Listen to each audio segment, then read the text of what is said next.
Olá, boa noite. Estamos começando mais um resumo do dia, o seu jornal da noite da Causa Operária TV, nesta quinta-feira, dia 19 de agosto de 2021. Está entrando no ar nosso programa de número 807. Destaques no programa, na manchete, Dória põe Rodrigo Maia na chefia da Operação Golpe. Nós vamos explicar, né, qual é o papel de Maia na Secretaria de Assuntos, acho que estratégicos, é o nome da secretaria criada aí, que vai tratar supostamente das privatizações, mas tem muito mais do que isso, né? Nós vamos destacar aqui no programa de hoje. Bom, vamos falar com certeza e bastante do tema do Afeganistão, a vitória do povo afegão, liderado pelo Talibã, e destaque sobre esse tema a saudação de Cuba à vitória afegã, né? O presidente cubano saudando, e nós vamos até criar uma enquete aqui no nosso chat, né, para saber, será que a esquerda vai cancelar o Dias-Canel e o próprio Fidel Castro, porque o Canel, para saudar, você sabe por que é um dois, para saudar aí, fazer a saudação ao povo, a vitória do povo afegão, usou nada mais, nada menos do que uma mensagem do próprio Fidel Castro. Será que a esquerda vai cancelar o Fidel Castro, né, por conta da posição dele a favor da luta do povo afegão? Bom, então você pode já ir respondendo, entrar nesse debate aí. Eu tenho certeza que a nossa audiência vai se interessar aí pelo tema. Na nossa pauta também, no dia de hoje, vamos destacar o ministro Trapalhão da Educação pedindo desculpas, né, pelas últimas declarações dadas aí contra, inclusive, os alunos com deficiência, com necessidades especiais. Então, você vai ver agora, vamos ver qual foi a última besteira do ministro Trapalhão da Educação. Bom, destaque também na pauta as pesquisas indicando aí o crescimento do apoio ao impeachment de Bolsonaro, mas a direita, né, quer o fica Bolsonaro. Né? A direita, inclusive, que se diz oposição ao Bolsonaro. Nós vamos falar dos dados dessa campanha. Bom, a chantagem do Guedes. Guedes diz que sem PEC de precatórios, não vai dar para pagar o salário, sequer o salário dos servidores. Bom, na pauta também, destaque, vamos mostrar a situação da Covid no país, que superou a marca de 572 mil mortos oficiais. Bom, e vamos tratar aqui quem deve ter medo, por que não devemos temer o Talibã.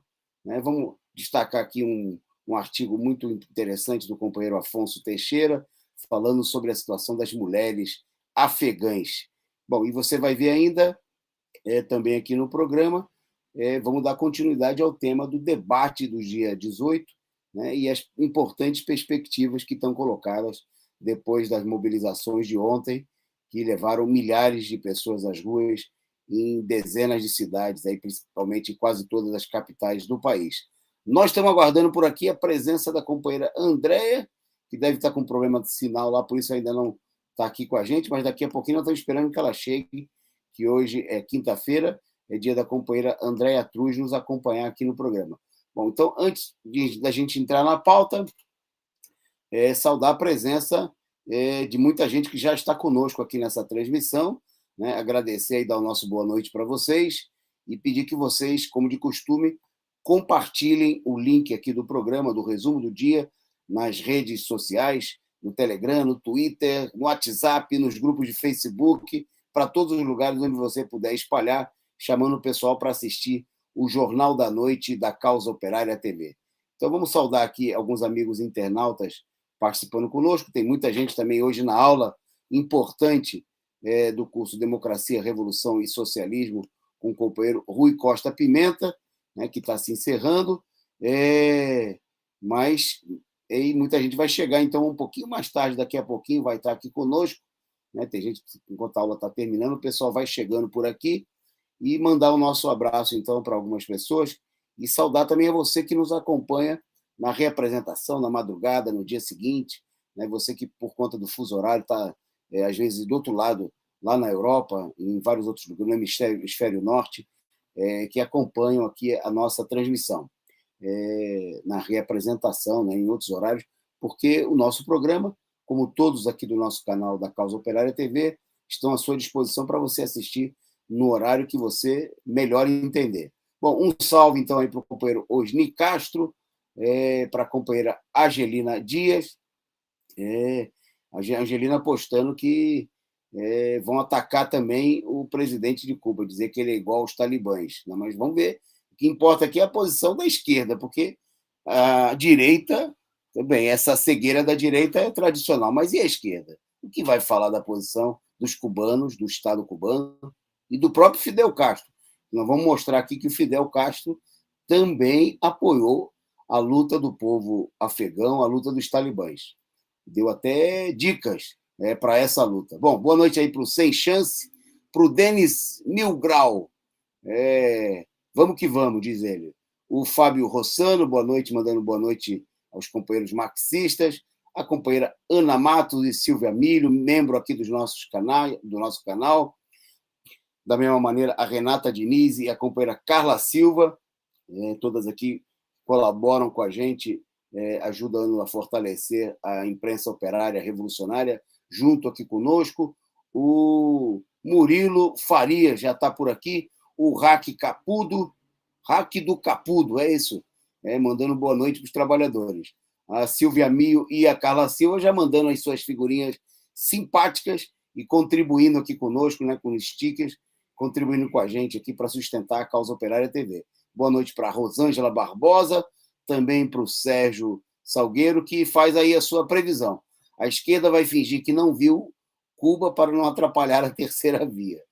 É a previsão do Sérgio Salgueiro. O Luiz Gonzaga Antunes, o nosso boa noite, chegando por aqui. O Oswaldo Luiz Ribeiro, falando aqui do pacote dos cursos. Vou pedir para a produção mandar aí o telefone para ele aí, para entrar em contato diretamente com as pessoas responsáveis, e vamos passar o seu nome aqui também para o pessoal responsável aqui pela equipe dos cursos. Boa noite para Cecília Maria, nossa companheira de Brasília, participando ontem aí das manifestações, e frequentadora assídua aqui, participante do nosso programa. Obrigado a todos vocês que fazem conosco aqui o resumo do dia e ajudam a sustentar a Causa Operária TV, porque você pode fazer aí como a Cecília Maria, como a Carla, a Silvia Mio, e mandar aí a sua figurinha, o seu sticker, o seu superchat. Basta clicar aqui embaixo, né, da área de chat e mandar a sua contribuição instantânea, e você pode também contribuir se tornando membro, como todo o pessoal que está de verde aqui no chat, né, que já é membro e que contribui regularmente com a Causa Operária TV. Pois bem, vamos para a nossa pauta, né? Pauta aí recheada de temas importantes e polêmicos, e nós vamos começando por aqui enquanto a Andréia não chega, né? Todo mundo aí cruzando os dedos para dar tudo certo lá e ela conseguir contornar a internet e chegar por aqui. Bom, no começo, então, do nosso programa, aqui no comecinho da nossa pauta, um breve destaque: uma carga de frango tombou num caminhão desgovernado e, bom, pelo menos o pessoal da proximidade do bairro conseguiu comer carne, coisa que está muito difícil, né? O próprio, segundo que foi divulgado, o próprio dono do veículo acabou doando a carga. Vocês estão vendo a imagem aí. O acidente aconteceu por volta das 12 horas, né? De acordo com a Polícia Militar, o Corpo de Bombeiro, lá de, se eu não me engano, em Belo Horizonte, né? No bairro Tupi, na região norte de Belo Horizonte. E o pessoal não perdeu tempo, né? Foi para cima, imagina, diante dessa situação. Infelizmente, houve pessoas feridas, mas a situação mostrou as cenas, mostravam, a gente não pode mostrar o vídeo aqui por conta de direitos autorais, mas a situação mostrou o desespero, né, da população, no momento aí que carne é artigo de luxo, né? A gente vem destacando aqui a situação em que as pessoas estão sendo obrigadas a comer aí farelo de osso e arroz quebrado, né? Quando conseguem comer alguma coisa, né? Tem muita gente passando fome e o caminhão aí, a carga do caminhão tombado, acabou sendo alvo de disputa e não sobrou nada, né? Não sobrou frango para contar a história, porque o pessoal se atirou aí, a multidão. Bom, já está acontecendo em alguns lugares, a imprensa procura ocultar, né? Mas mesmo o saque aí em vários lugares de caminhões de comida é uma tendência geral da situação diante da fome, né? Que o regime golpista, que os patrões vêm impondo com a onda de desemprego, rebaixamento dos salários, né? Uma situação totalmente insustentável para uma enorme parcela da população. Bom, nesse comecinho de pauta aqui, no começo de programa, a gente queria também prestar uma homenagem, porque ontem morreu o dirigente camponês Manuel da Conceição, né?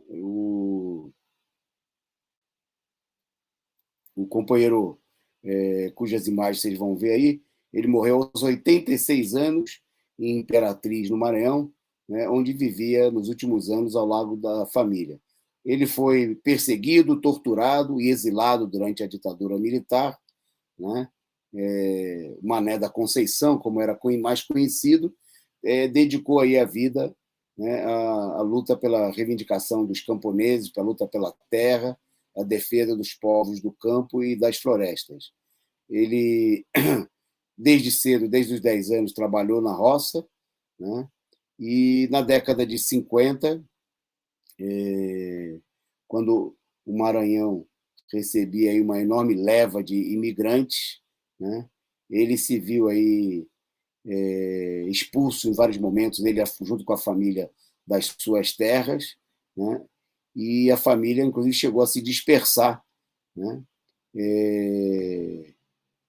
Bom, ele teve participação ativa num grupo de movimento de educação de base, né? Se relacionou aí com esse pessoal, e aí iniciou a sua atividade política, participando de conflitos pela posse da terra. Por sua participação na luta pela terra, ele acabou sendo preso, perseguido, torturado e acabou exilado, saindo do país e voltou aí com anistia, né? Isso já em 1979, né? Participou da fundação do PT.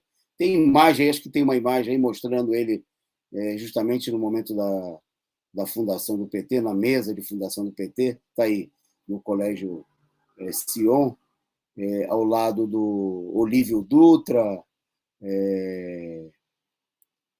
ele está aqui no cantinho à esquerda, né? E também a mesa aí é de dirigentes, Paulo Skromov, vários dirigentes do PT na fundação do partido, e, bom, participou aí durante todo o período, participou das campanhas pela eleição do Lula na década de 80, tendo uma presença, até o final da vida, tendo uma presença militante, né?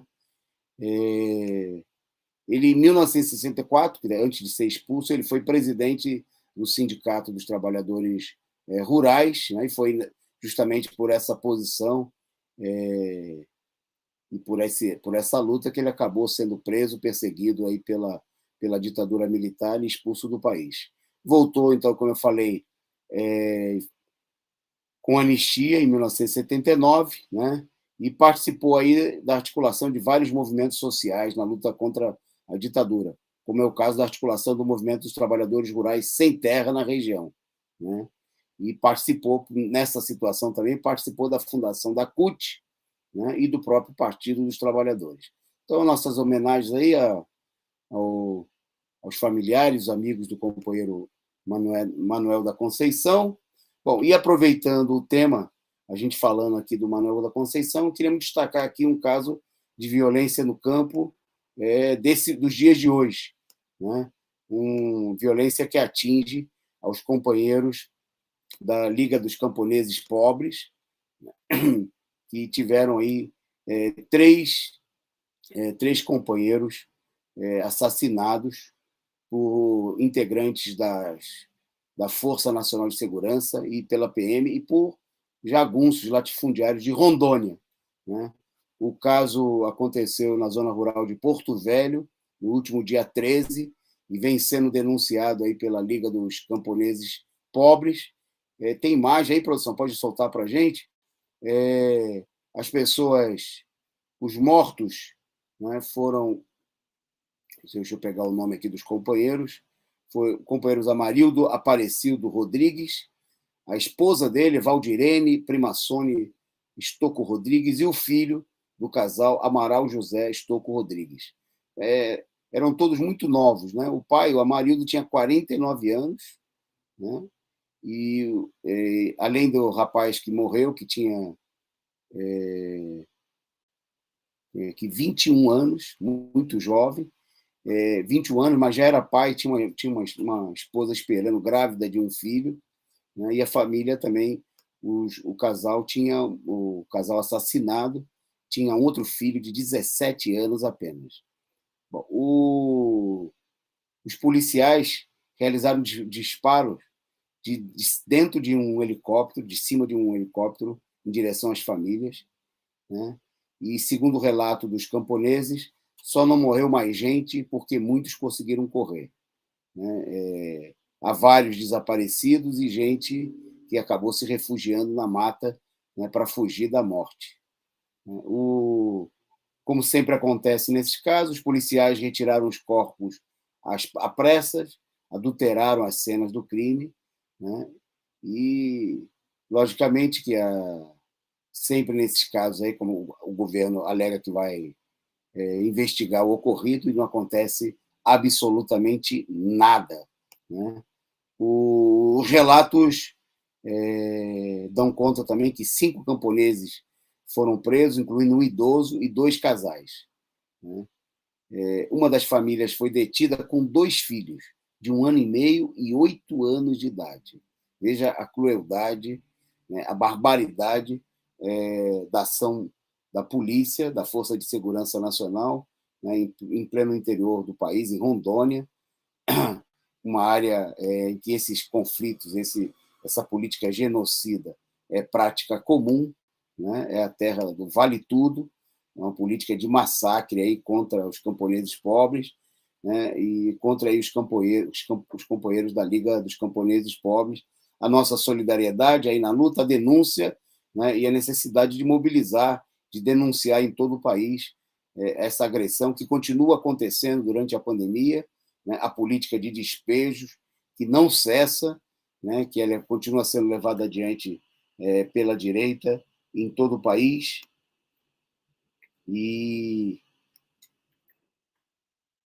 é preciso denunciar, é preciso a solidariedade da esquerda, das organizações dos trabalhadores contra a direita genocida, né, defensora dos interesses dos latifundiários. Opa, a Andréia avisou que daqui a pouquinho já vai estar conosco, está terminando uma live aí que ela está participando, e ela atrasou um pouquinho lá por conta de problemas na internet, mas daqui a pouquinho ela chega para participar conosco. Bom, vamos seguir na nossa pauta. Essa aqui, vamos falar do ministro Trapalhão, né? A situação no Ministério da Educação mostra o fracasso total, né? A ineficácia da política adotada por vários setores aí da esquerda, que fizeram um cavalo de batalha em torno da troca de ministro. No caso da educação, isso aí já aconteceu pelo menos 3 vezes, né? E cada vez que troca de ministro, a situação na educação não melhora nada, né? Mas parece que ficam pior ainda as coisas, crescem os ataques. Pois bem, o ministro Milton Ribeiro, ele que é ex-reitor da Universidade Mackenzie, pastor, né? E depois, uma semana depois de afirmar que os alunos com deficiência atrapalham o aprendizado, né? Ele declarou que existem crianças com um grau de deficiência que é impossível a convivência nas escolas. Praticamente ele defendeu aí a exclusão, né, dos alunos com deficiência das unidades escolares, né? É o mesmo ministro que, semanas atrás, disse que a universidade tem que ser para poucos, né? Tá aí Bom, e aí hoje ele se colocou aí, vocês estão vendo a postagem destacada aí pela produção, ele procurou fazer média aí de pedir desculpas. Né? Tá aí, vocês estão vendo a postagem.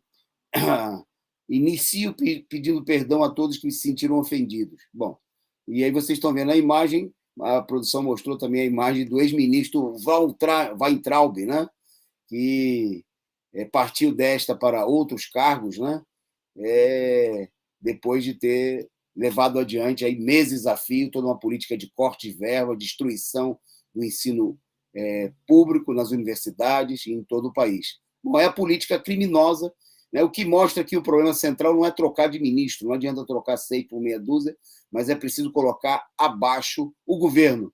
Né, é preciso mobilizar, não para tirar os funcionários, mas para tirar os chefes, para colocar abaixo o governo que age sistematicamente para destruir a educação, né, que ontem nós destacamos aqui, está negociando a redução do reajuste do miserável piso salarial dos professores em troca de concessão de descontos no imposto de renda.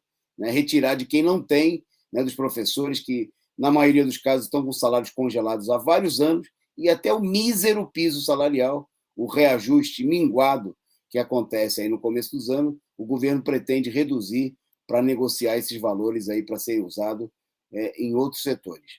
Bom, agradecer aqui a participação da Stefânia Robustelli, do Reflexão Sempre, a companheira Gisele Alves, mandando por aqui a figurinha simpática e contribuindo aí conosco. Muito obrigado, Gisele, pela participação e pela contribuição.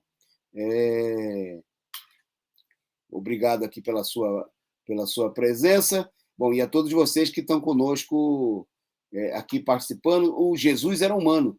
Jesus chegou por aqui também, mandando a sua contribuição, dando um bom exemplo a ser seguido por todos. Né? Muito obrigado aí, companheiro Jesus. Seguindo na pauta, né? Agora para destacar, vamos entrar no tema, um dos temas centrais do nosso programa de hoje, que é aí as declarações do governo cubano, através do presidente Díaz-Canel, em solidariedade aí à luta do povo afegão. Né? O Canel fez uma postagem no Twitter, né? E nessa postagem ele rememorou as palavras de Fidel sobre a invasão do Afeganistão há 20 anos atrás. Né? Bom, e no jornal do Partido Comunista Cubano, né, a matéria foi publicada aí com destaque. Fidel Castro tinha razão sobre o Afeganistão, né, e dizendo que isso foi recordado justamente pelo presidente de Cuba, né, no dia de ontem.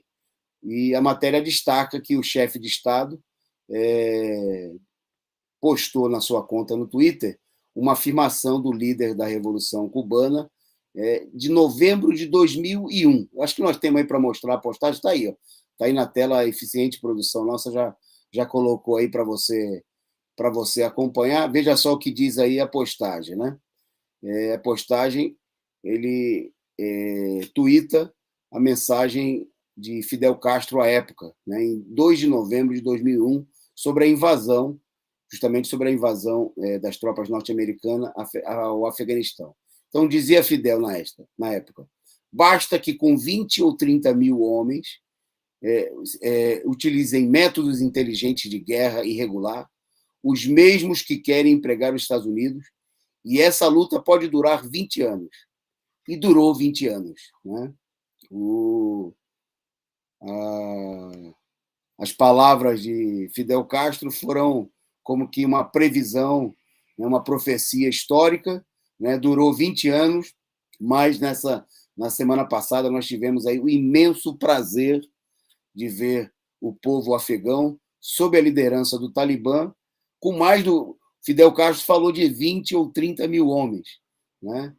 Os talibãs conseguiram reunir aí, junto numa frente com outras forças, se estima que mais de 70 mil homens armados, né? Mas, principalmente, contaram com um enorme apoio popular, né? Porque sem isso não seria possível, como a gente viu, inclusive, conquistar várias cidades, inclusive a capital, Cabul, sem nenhuma resistência. né, sem que houvesse aí nenhum enfrentamento e nenhum derramamento de sangue. Queria chamar a atenção que agora começaram a aparecer aí propaganda da imprensa internacional de que houve mortes em protesto no dia de hoje, e o que fica claro é que isso aí é já parte da campanha reacionária da direita, inclusive em nível internacional, que está procurando organizar a reação. Hoje se falou que o ex-vice-presidente, ou seja, aí um súdito, um capacho dos Estados Unidos, estava aí à frente da tentativa de organizar protestos contra o novo governo, que assumiu com enorme apoio popular, né? Bom, fica aí também diante das declarações do Dear Canyon e a lembrança, as palavras do Fidel Castro, né? A pergunta, e aí a esquerda, né? Que disse que precisa cancelar o PCO pelo seu apoio ao Afeganistão, à luta do povo afegão e à vitória do Talibã. Vai mandar cancelar também o Fidel Castro? Vai mandar apagar o Fidel Castro das suas páginas? Eu acrescento aqui uma declaração muito interessante do chanceler cubano, o Bruno Rodrigues, que também no Twitter afirmou: tiveram que passar 20 anos com milhares de mortos e bilhões de dólares em gastos para confirmar-se que os Estados Unidos não têm direito a reger o destino do Afeganistão nem de nenhum país soberano. Né? Palavras do chanceler Bruno Rodrigues, né? Que, ao contrário de certos setores que se dizem da esquerda, né? Proclamou de maneira muito acertada: os Estados Unidos não têm direito de comandar o destino do Afeganistão e de nenhum país soberano, né? Seja por que motivos forem. Né? Nem os Estados Unidos, nem ninguém tem o direito de invadir o país alheio e ditar, né, regras, impor um destino, expropriar, destruir o país, como foi feito ao longo dos últimos 20 anos. Bom, nós vamos falar mais sobre esse tema daqui a pouquinho, né, contando aí, falando um pouco desses 20 anos e da repercussão, mas fica aí a bonita mensagem dos dirigentes do Estado cubano e um exemplo, né, para a direita, para a esquerda capachão do imperialismo, né, que parece se informar pela Rede Globo, né, parece que assimila tudo que a Globo, tudo que a imprensa internacional fala, dá credibilidade, repercute e deixa de lado os interesses, o direito à autodeterminação do Afeganistão e de todos os povos, né, um princípio fundamental, né, da democracia e da esquerda, que é a defesa da soberania dos povos, da autodeterminação dos povos, né, profundamente aviltado, né, com a presença.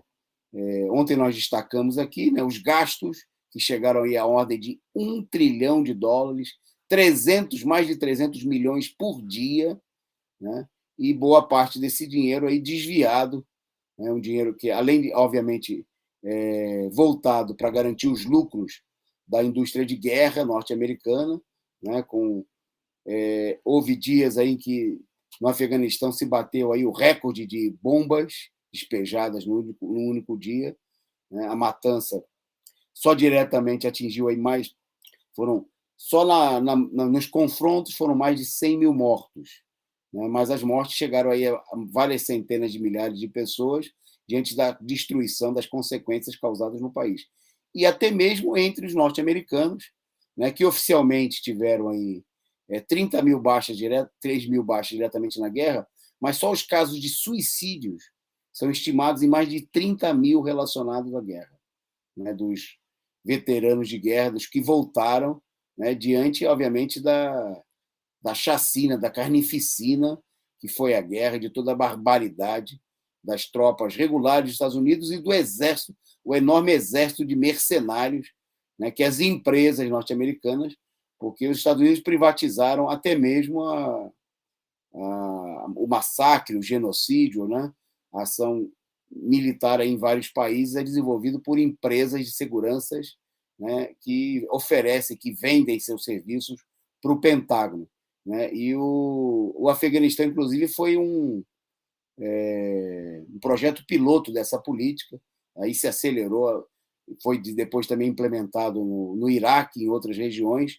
o uso de mercenários, né, de empresas privadas, né, especializadas em matar, em destruir, né, invadir e defender os interesses dos grandes monopólios norte-americanos.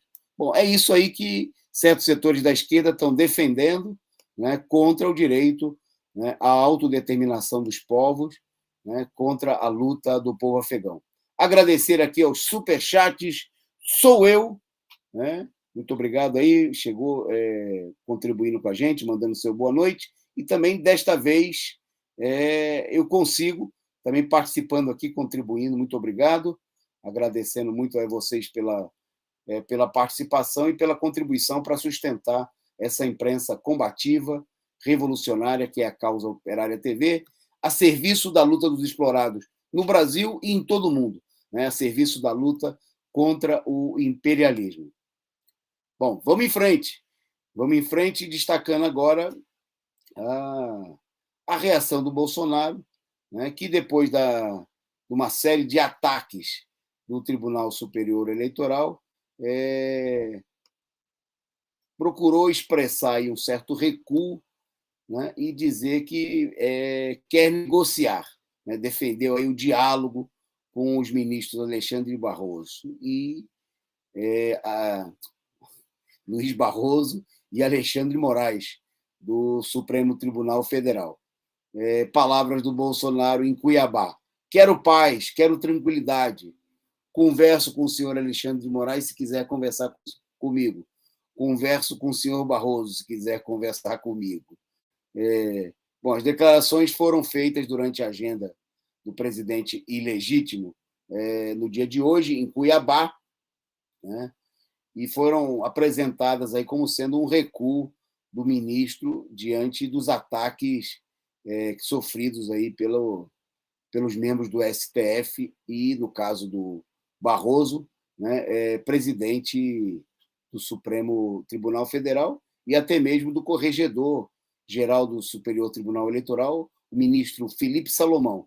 Bom, ministros que, passando aí por cima da lei, né, pisoteando a própria legislação e a Constituição, resolveram agir como vem fazendo o judiciário golpista há muito tempo, né, como se fossem aí donos do país, né, estivessem acima de tudo, acima da Constituição, e vem atacando aí na guerra, fazendo política, né, se colocando claramente aí, a favor de uma das alas da burguesia, na enorme disputa que nós estamos acompanhando aí no país, né, porque o que nós temos é uma briga política das facções da burguesia, né, luta essa na qual o judiciário tem seus membros, os principais chefes do judiciário, estão vinculados à direita tradicional, né, a direita que, nesse momento, se debruça sobre a tarefa de construir aí a chamada terceira via.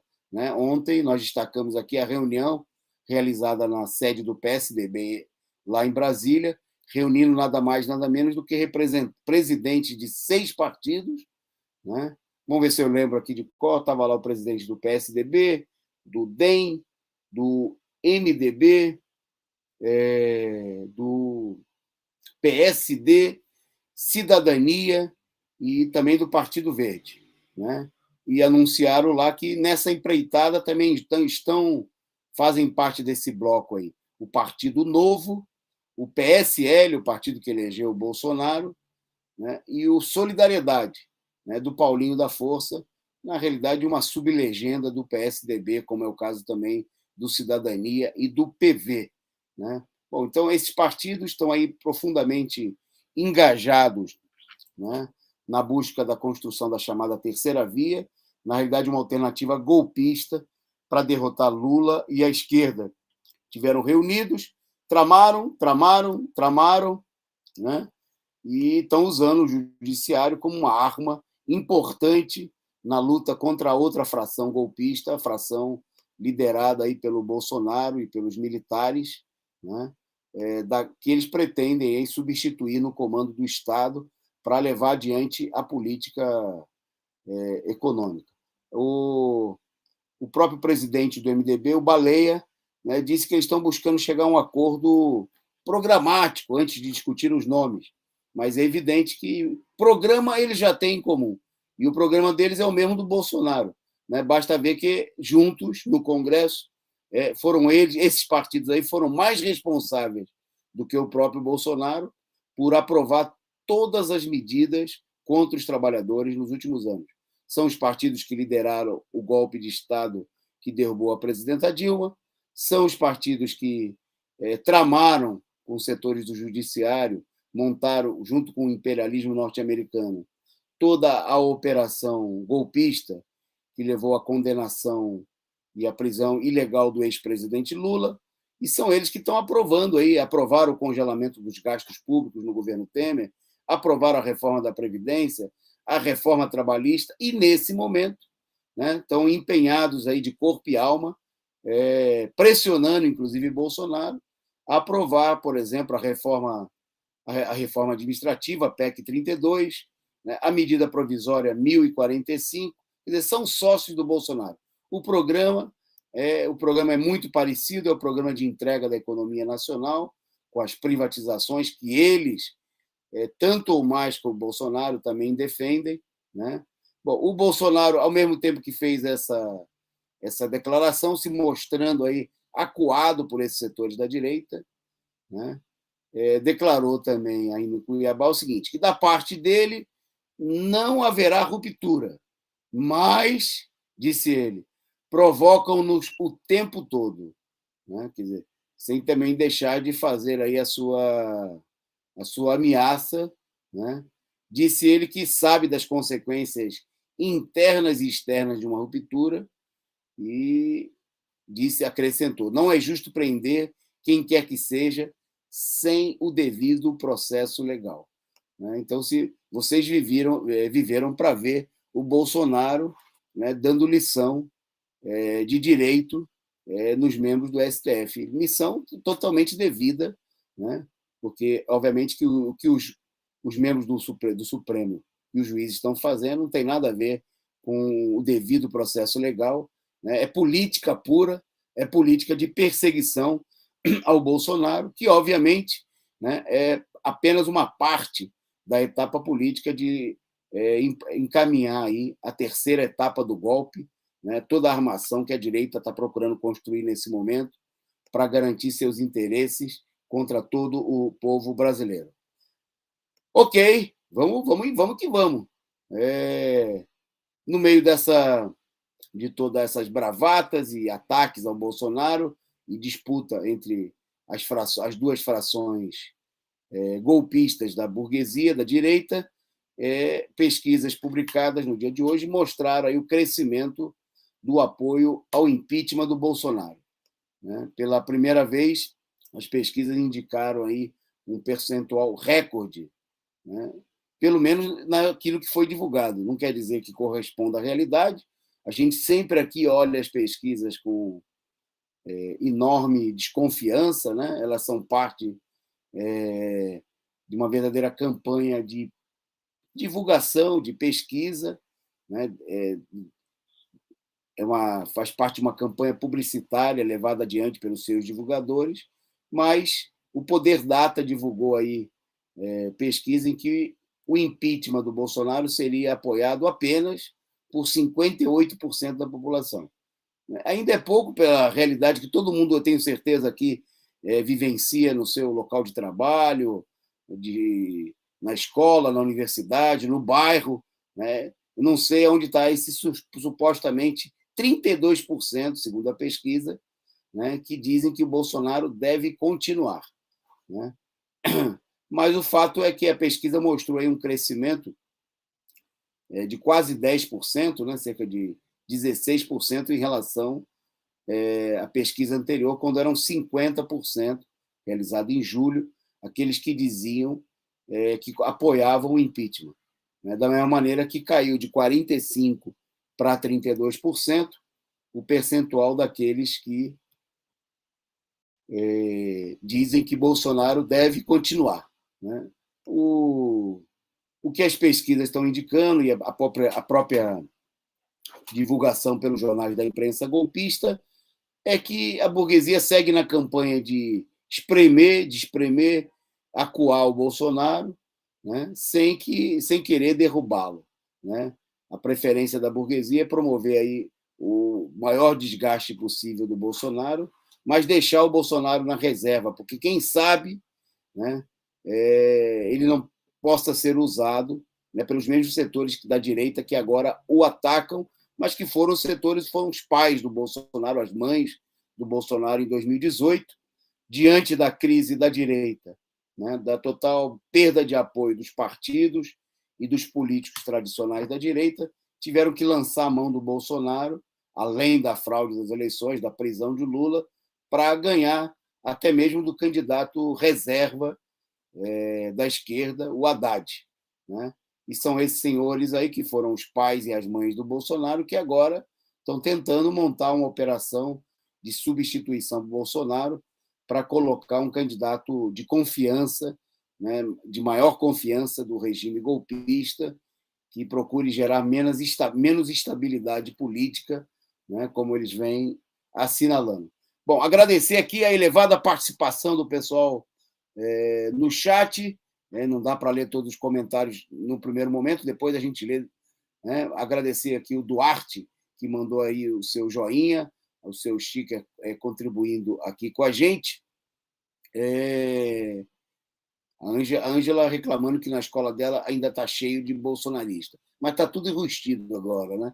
Já não estão mais com aquele assanhamento que a gente tinha há tempos atrás. Ó, aproveitando aí para fazer a propaganda, convidar você que ainda não é membro da Causa Operária TV a tornar-se membro, né? Lembrando que você tem vários planos de bronze até rubi, né? E você pode escolher aí o valor da sua contribuição de acordo com o seu orçamento, né? E ajudar a sustentar aqui esse canal combativo, independente, revolucionário, a serviço da luta dos trabalhadores no Brasil e em todo o mundo. Vamos voltar para a pauta, então? Voltar para a pauta para destacar aqui a chantagem do ministro Paulo Guedes, né? Ele que, no dia de hoje, declarou aí aos quatro cantos na imprensa que, sem a aprovação da proposta de emenda constitucional chamada PEC dos precatórios, né, que garanta aí o adiamento do pagamento de 89 bilhões para 2022, quer dizer, a legalização, digamos assim, do calote, né? O governo está propondo que o Congresso aprove que quase 90 bilhões de dólares ou de reais que deveriam ser pagos esse ano a pessoas que têm créditos aí junto ao governo, né? São dívidas trabalhistas, dívidas de processos que o governo perdeu e o governo quer adiar para o ano que vem. E para fazer chantagem em torno dessa proposta, o Guedes disse que até o salário dos servidores poderão não ser pagos no ano que vem. Cinicamente, as palavras do Guedes, vai faltar para todos, inclusive para salários, né? Disse ele, é inexequível pagar precatório de 90 bilhões com leis vigentes. Vai parar Brasília. Obviamente que a charopada do Guedes, né? Porque esses valores já estavam previstos, né? O orçamento é feito cada ano com a previsão de pagamento dos precatórios. Por exemplo, né, na previsão orçamentária que está sendo aprovada pelo Congresso para 2022, há previsão de pagamento de um montante de bilhões de precatórios, né? O governo está querendo simplesmente dar o calote que o governo não dá nos bancos, né? Não dá nas grandes empresas, mas, obviamente, quer acertar e furar o olho dos trabalhadores, das pessoas com as quais a União tem dívidas, né? E não são aí os grandes devedores. Que fossem os grandes devedores, a gente até apoiaria, né? Mas é a política de empurrar para frente, por exemplo, como vem sendo feito com servidores públicos que estão com seus salários congelados, né, aí há vários anos. Então, obviamente que a política do Guedes é uma chantagem, né, para dar pretexto os parlamentares aprovar aí a medida viabilizando a prorrogação. Só para a gente ter uma ideia, até o próximo dia 31, o Ministério da Economia precisa enviar para o Congresso o projeto de lei orçamentária anual, o PLOA, de 2022. Né? E a previsão para o pagamento de sentenças judiciais deverá consumir a totalidade da folga de 30,4 bilhões prevista pela pasta. Né? Então, há uma medida, né, há uma emenda para ampliar, né, esse teto, né, em mais 57,8 bilhões. Mas empurrar tudo para o ano que vem. Essa é a proposta do Guedes, né, dar o calote. Né?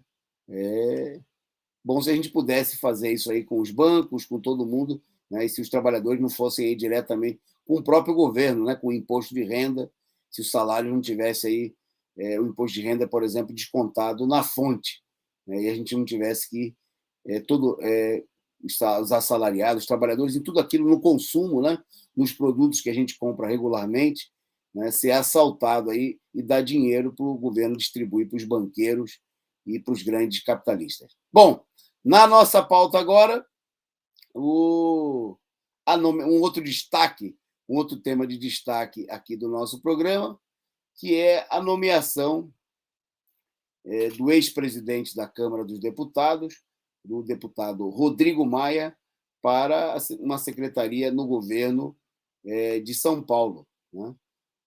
Tomou posse hoje o deputado Rodrigo Maia como secretário de Projetos e Ações Estratégicas da gestão paulista. Né? Essa foi a informação divulgada pelo governo. E, bom, o Maia, só para lembrar, foi um elemento fundamental nas articulações do golpe de Estado, né? Presidiu a Câmara dos Deputados e aí, em todo um período de crise, né, garantiu que não houvesse o processo de impeachment contra o presidente Temer, né, mesmo quando as manifestações pelo Fórum Temer cresciam em todo o país. Depois aí ficou durante quase 2 anos sentado quando ele saiu, já eram mais de 100 pedidos de impeachment de Jair Bolsonaro, que ele não levou para frente, né? Namorou aí, no namoro com o Bolsonaro, garantiu aí que não houvesse em nada. E agora, ele que é um cara entendido de golpe, ele que foi apresentado pelo Bolsonaro como o general da reforma da Previdência, né, um elemento fundamental para aprovar tudo que foi aprovado no Congresso contra os trabalhadores, está sendo nomeado justamente pelo governador João Dória, né, o candidato dos sonhos da direita, da burguesia golpista, para um cargo estratégico. Né? Na realidade, a secretaria aí é só uma cobertura, né, para que o Maia, venha trabalhar e ser assalariado pelo povo de São Paulo para coordenar a campanha, né, de Dória a presidente da República. Né?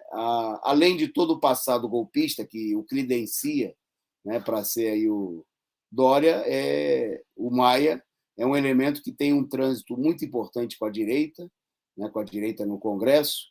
Né? Bom, não por acaso ele foi presidente aí por 3 oportunidades, eleito em 3 momentos diferentes para presidir a Câmara dos Deputados. E também é um elemento que tem trânsito com a esquerda. Né? É bom lembrar que ele foi um dos articuladores da chapa de oposição ao candidato do Centrão, do Bolsonaro, à presidência da Câmara dos Deputados.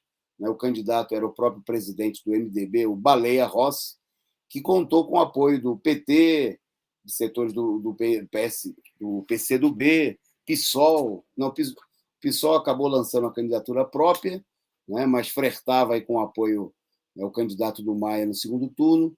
Bom, numa articulação, inclusive, em que o Maia não conseguiu eleger o seu sucessor, porque só quem votou no candidato Maia foi a esquerda, né? A direita rachou com o Maia, o próprio partido dele debandou para apoiar o candidato do Bolsonaro, né? Deputados do PSDB, do MDB, votaram no candidato do Bolsonaro e elegeram o Arthur Lira, presidente da Câmara, mas o fato é que o Maia construiu ao longo do seu mandato e dessa campanha aí uma estreita relação com os setores da esquerda, né, ficando muito próximo, aí, principalmente setores do PCdoB, né, que diziam que Maia era o mal menor, que era o homem que garantia a democracia na Câmara dos Deputados. Bom, agora está aí ele sendo colocado num papel fundamental aí de articulador político, né? Secretário estratégico, porque para o Dória, estratégico é conquistar para o Dória e para toda a direita burguesa, o estratégico mesmo. Né? Ele foi apresentado no dia de hoje como sendo uma pessoa que vai ser responsável pelo processo de privatizações no estado de São Paulo. Mas é muito mais do que isso. Né? O estratégico para o governador de São Paulo e para toda a direita, é a disputa da presidência da República. Né? É um plano de como garantir a manipulação do processo eleitoral com a imprensa golpista, como tirar o Lula do páreo, né? Como conseguir chegar ao segundo turno de preferência contra o Bolsonaro e com apoio de setores da esquerda, né? E a gente teria uma eleição entre demônio e Satanás, Hitler e Mussolini, né? Dois candidatos aí totalmente contrários ao interesse do povo, e o Bolsonaro, né, que estão procurando apresentar como um verdadeiro diabo, né, seria confrontado aí com um demônio em pele de cordeiro, se é que a gente pode dizer assim, né? Um candidato ainda mais perigoso da direita, tão fascista quanto o Bolsonaro, tão inimigo dos trabalhadores, tão reacionário ou mais do que ele, mas um elemento de confiança que vem levando adiante em São Paulo, né, toda a política de ataque aos trabalhadores, aos serviços públicos, privatizando, impondo as reformas, atacando a educação, os professores, né, o povo de São Paulo, agindo colocando aí a polícia numa intensa repressão contra as manifestações populares e assim por diante. É o candidato dos sonhos da direita, né? E nada por isso mesmo ele trouxe um elemento chave da direita golpista para fazer aí o papel de articulador da sua campanha. O Sem Chance está lembrando aqui que, no meio da demagogia aí do Dória, o Dória já apresentou o filho de Covas como futuro prefeito de São Paulo. Está aí, não perde a oportunidade para fazer demagogia e fazer campanha. Bom, e o nomeado, como eu falei, é um elemento aí com muito trânsito entre a esquerda, né, e um articulador aí de uma certa competência, né, na política, naquilo que tem de mais mafioso aí a política da burguesia, né, haja visto o papel importante dele aí no golpe de Estado, na construção do governo Temer, no processo de sustentação do Bolsonaro e assim por diante. Caminhando para o finalzinho, e a Andréia não chegou, né, a gente vai voltar aqui ao tema do Afeganistão, mas antes, destacar aqui os resultados da pandemia no Brasil no dia de hoje. O país teve hoje quase 1.000 mortos, 979 mortos, segundo o Conselho Nacional de Secretários de Segurança, Secretário de Saúde, né? E totalizando aí, vocês estão vendo na telinha, 572.641 pessoas mortas, isso segundo dados oficiais, que obviamente estão bem distantes aí de refletirem a realidade. No total, já são quase 20 milhões e meio de pessoas, de casos confirmados, né? Nas últimas 24 horas foram 36.315. A taxa de mortalidade segue em 2,8%, quer dizer, significa que quase de cada 3 pessoas a taxa de letalidade, que contrai a doença, 3 morrem, né? E a taxa de incidência é de 9,752 para cada 100 mil, 9 mil para cada 100 mil habitantes, né? Bom, isso aí claramente evidencia que a situação continua sendo muito perigosa, né? Ainda mais com o avanço das variantes com maior poder de transmissibilidade e letalidade, como é o caso da variante Delta, né?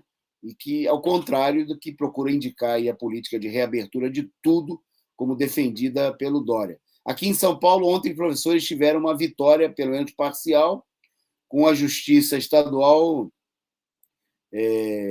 dando ganho à liminar impetrada pelo Sindicato dos Professores, a POESP, no sentido de manter fora das escolas os professores que ainda não tenham tomado a segunda dose da vacina, né? Até 14 dias após a vacinação, a complementação da vacinação, bem como os professores com comorbidade, né? Que a liminar continua garantindo esse direito, né?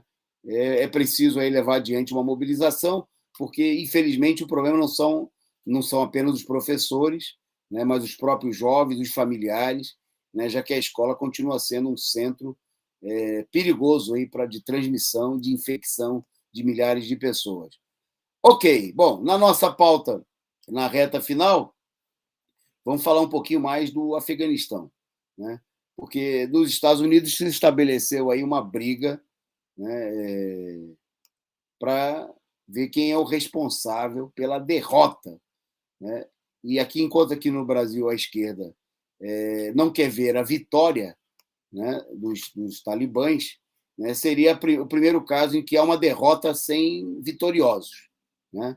Então a imprensa, toda a imprensa internacional, toda a imprensa importante, os jornais representantes dos banqueiros, da grande burguesia norte-americana e internacional, reconheceram aí a gigantesca derrota da maior potência militar do mundo, né, que foi equiparada aí por muitos como sendo a mais importante derrota depois da guerra do Vietnã. Bom, e aí há um esforço, né, a briga se intensifica, Biden acusando o Trump e os seus antecessores, o Trump dizendo que o Biden deveria renunciar, né, por ser ele o responsável pelo fracasso, né? E o diário Prensa Latina fala que é como se fosse uma batata quente, em que um tenta jogar para o outro a responsabilidade.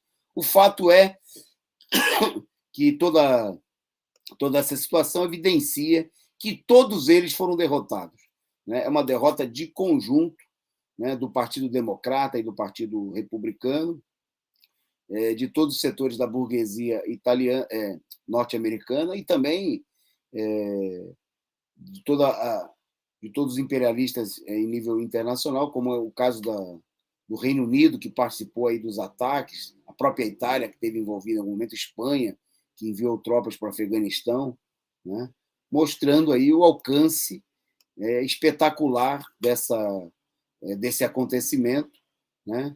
Que enfraquece a principal força de repressão e de opressão dos trabalhadores em todo o mundo.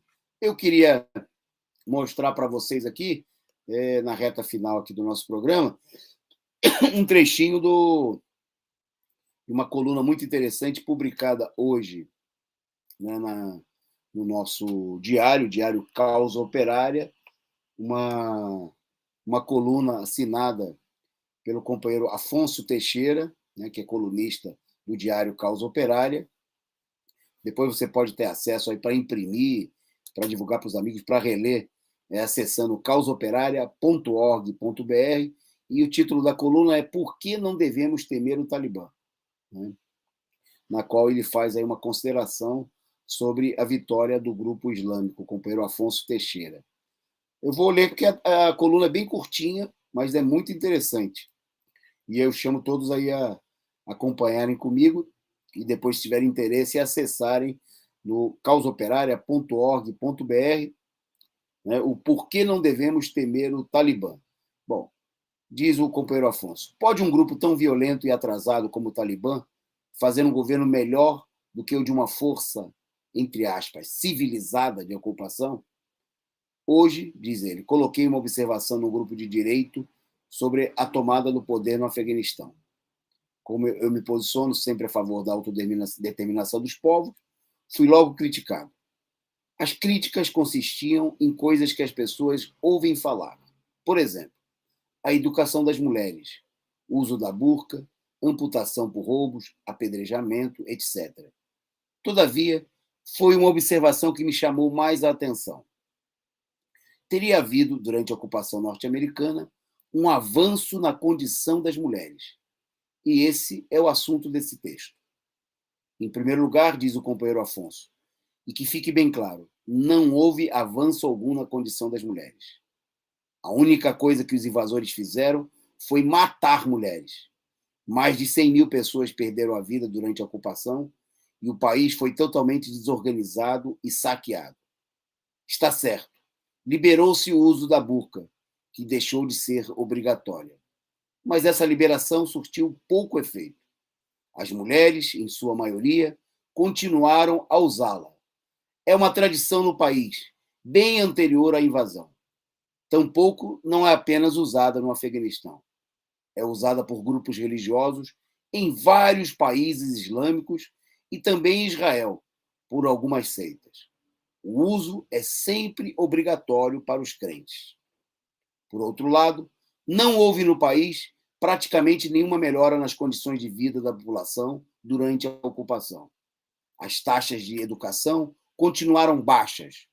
A saúde foi privatizada, a mortalidade infantil é a maior do mundo hoje, a renda per capita é a 8ª menor do mundo, o analfabetismo é o 6º maior, a expectativa de vida de homens e mulheres é de 44 anos.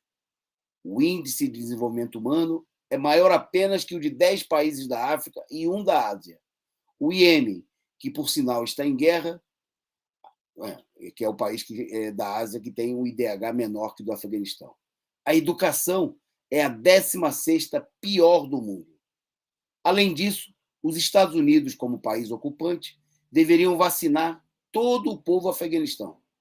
Tinham a obrigação de fazê-lo, tanto por administrá-lo indiretamente, como por terem sido eles um dos desenvolvedores de vacinas. Não fizeram. Apenas 1,9% da população foi vacinada com uma dose. 0,56% foi totalmente vacinada. Outro argumento é que as mulheres puderam ir às escolas e, durante o regime talibã, não podiam. Na verdade, podiam ir para se alfabetizar apenas até os 10 anos de idade. Mas como será a educação no Afeganistão depois de 20 anos de ocupação? As mulheres podem ir à escola, mas poucas vão. As escolas no país são muito precárias. Os caminhos até elas, muito perigosos. Os pais não estimulam as filhas a irem estudar e muitos a proíbem. Mulher indo à escola no Afeganistão é motivo de piada para os homens. Quando passam na rua, são ridicularizadas. Nas estradas, são molestadas. Além do mais, muitas escolas não têm sequer edificação. As aulas são dadas em tendas ou no meio do mato. O índice de educação do país, durante o regime do Talibã, prestem atenção, subiu em 5 anos, de 0,0125 para 0,226. Em 20 anos de ocupação dos Estados Unidos, subiu de 0,226 para 0,365. Ou seja, em 5 anos de Talibã, o índice subiu 80%. Em 20 anos de ocupação norte-americana, subiu apenas 60%. Diante desses dados, houve algum avanço no nível de vida da mulher? Nenhum. Algumas deixaram de usar a burca. Só isso. Em suma, a deposição do Talibã, considerada alguns como uma revolução, foi apenas uma revolução de vestuário.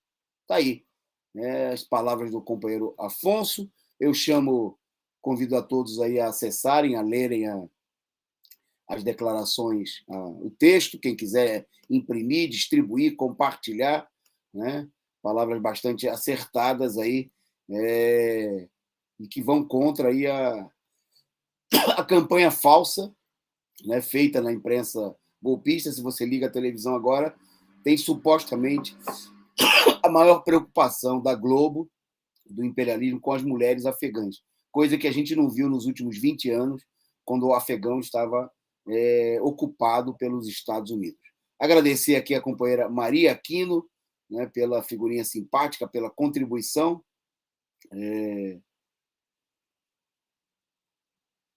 E as muitas mensagens aqui em torno do tema. Bom, e para a gente caminhar para o final, só destacar ainda sobre esse tema que o chanceler russo declarou que a presença no Afeganistão criou um laboratório de drogas em escala mundial. Né? Isso sim, esse é um dos grandes sucessos. Né? O Afeganistão conquistou aí a liderança no mercado mundial na produção do ópio, né? Do qual os Estados Unidos é um dos maiores consumidores e tem uma onda de casos aí de mortes, inclusive pelo consumo da droga. Quer dizer, que se transformou o consórcio dos invasores norte-americanos com grupos, com a máfia, né, que se vinculou aos Estados Unidos do próprio país.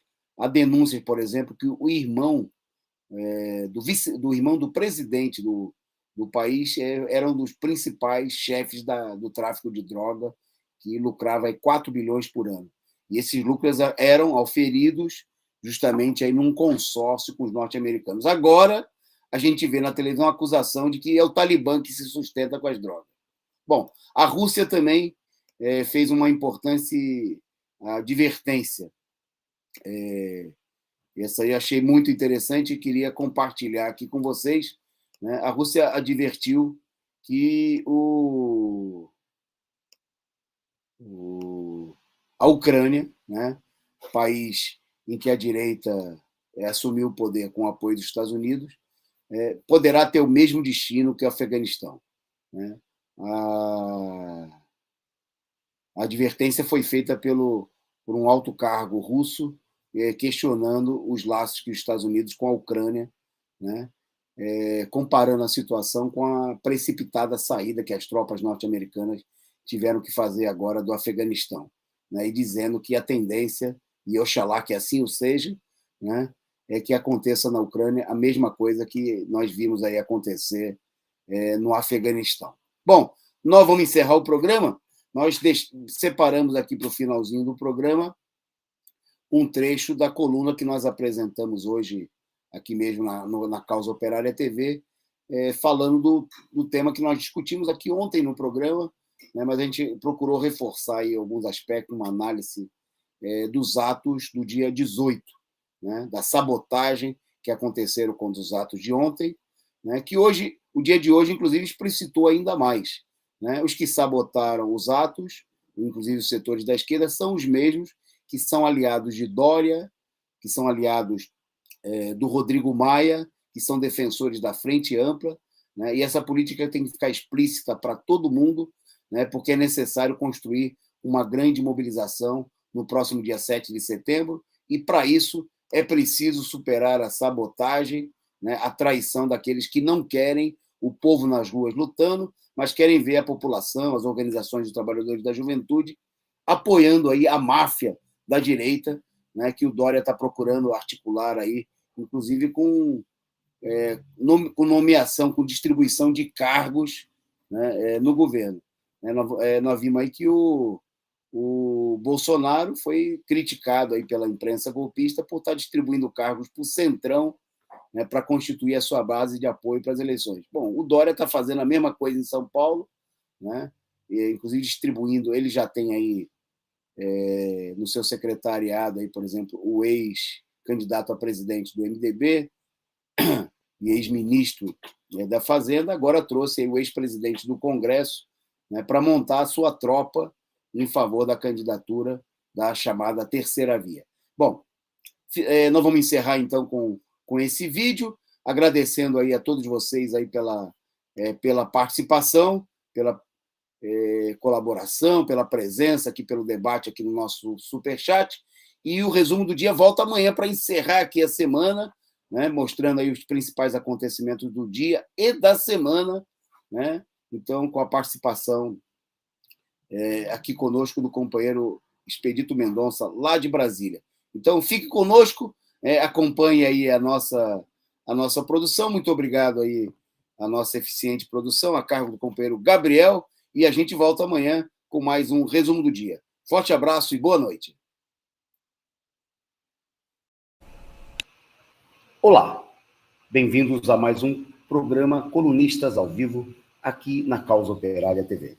No programa de hoje, queremos fazer um breve balanço dos atos realizados nesse dia 18 de agosto, convocados pelo Movimento Nacional Fora Bolsonaro, pela CUT e pelas centrais sindicais. Pelo menos foi isso que foi aprovado nas reuniões realizadas no último mês, pelos fóruns que reuniam o conjunto dos movimentos que realizaram, desde o dia 29 de maio, uma sequência de 4 grandes atos nacionais que levaram às ruas centenas de milhares de pessoas em cada um deles. Os maiores protestos desde o começo do governo Bolsonaro e, principalmente, depois de um longo período de paralisia durante a pandemia, quando uma boa parte da esquerda, contrariando a necessidade dos trabalhadores, dos explorados, de enfrentarem a situação de ataques por parte da direita, do governo Bolsonaro, e de toda a direita, adotaram a política do fique em casa e morra sem lutar, poderíamos por assim dizer. Pois bem, esses novos atos foram chamados por iniciativa da Central Única dos Trabalhadores, nossa também do Partido da Causa Operária e de outros setores que rejeitaram a política defendida, inclusive publicamente na imprensa golpista, de que a esquerda não se manifestasse, não saísse às ruas em agosto e o fizesse apenas em 7 de setembro. Após um debate realizado, por exemplo, no movimento Fora Bolsonaro, houve um acordo sobre a realização dos atos de ontem. No entanto, um primeiro aspecto importante a destacar é que os atos de ontem foram profundamente sabotados pela esquerda que aprovou a mobilização. Foi público e notório que vários dos grupos da esquerda sequer convocaram as manifestações. Passaram, logo em sequência na sequência da aprovação da data de 18 de agosto, a divulgarem que só haveria novo ato em 7 de setembro, agindo assim claramente contra as manifestações convocadas para o dia de ontem. Muitas desses setores da esquerda ou não compareceram nos atos de ontem, ou mandaram representações insignificantes, das quais não participavam sequer os dirigentes tradicionais dessas entidades, aqueles que subiam nos carros de som dos últimos atos para procurarem se apresentar como donos dos protestos, embora assim não o fosse, embora não mobilizassem efetivamente uma parcela expressiva da população que comparecia aos atos, mas procuravam assim se apresentar. Desta feita, a sabotagem foi clara, foi aberta, e os atos acabaram sendo realizados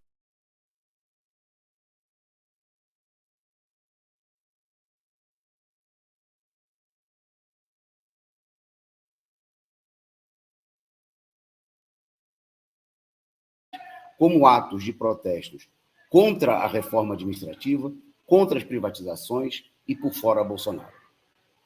A sabotagem de setores da esquerda, de maneira específica, o PCdoB, PSOL, a direita do PT, tem a ver, não é obra do acaso, é obra do seguidismo desses setores à política adotada pela direita golpista, que finge se opor a Bolsonaro e que não quer a sua derrubada, mas está totalmente de acordo e é totalmente favorável à política de atacar os servidores, de privatizar tudo, de esfolar a classe trabalhadora, como vem acontecendo no Congresso Nacional, onde essa direita, liderada pelo PSDB e por praticamente todos os partidos da direita, MDB, PSD, DEM, se juntam a Bolsonaro, se juntam a Paulo Guedes para aprovar a PEC 32, a reforma administrativa, para impor a mini-reforma trabalhista, com a medida provisória 1045,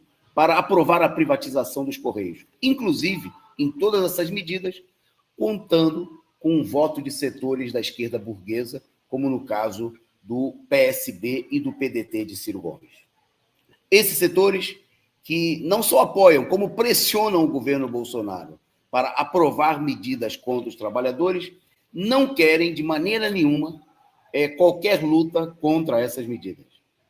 Prova disso também é que essa mesma política, por exemplo, no caso da reforma administrativa e das privatizações, são adotadas pelos governos desses partidos nos estados e prefeituras por eles administradas. A esquerda, que defendeu, por exemplo, no mês passado, a presença do PSDB nos atos, criticando de maneira entusiástica os setores que colocaram para correr os mercenários tucanos que procuraram se infiltrar no movimento, agora sabotou abertamente os atos realizados no dia 18. Mostraram-se mais empenhados em defender o PSDB do que defender os servidores, os trabalhadores dos Correios, da Eletrobras e todo o povo brasileiro ameaçado pela ofensiva da direita. Junto com a sabotagem das direções da esquerda, nós vimos também a sabotagem já tradicional das chamadas centrais sindicais, as entidades pelegas criadas por entidades patronais, como a Fiesp, comandada por elementos inimigos da luta dos trabalhadores, vinculados a partidos burgueses reacionários, como, por exemplo, o presidente da UGT, membro da direção do PSD de Kassab, o presidente do Solidariedade, Paulinho da Força, né, e os dirigentes da Força Sindical ligados ao PSDB, MDB, PDT e outros. Toda essa máfia de entidades sindicais sabotaram claramente as manifestações, inclusive retirando dos atos, mesmo aqueles contratados que eles costumam levar para as manifestações, para encenarem uma presença dessas entidades. Desta vez, por exemplo, no ato de São Paulo, não se viu uma única bandeira, uma única bola de gás, uma única faixa da Força Sindical, a entidade que foi a primeira a tirar nota de protesto contra a expulsão do PSDB dos atos. Cumpriram as ordens dos seus senhores, dos seus chefes, de não participarem de protestos que possam impulsionar uma verdadeira luta dos trabalhadores. Esse, sem dúvida, é um aspecto positivo das manifestações de ontem. Elas mostraram a presença, ainda que pequena, menor do que é necessária, de um ativismo de dirigentes sindicais que foram aos atos para protestar de maneira concreta contra os ataques do governo Bolsonaro e de toda a direita. Nesse sentido, apontar uma perspectiva concreta da luta. A CUT assumiu um papel de liderança das manifestações. Sem ela e os seus sindicatos,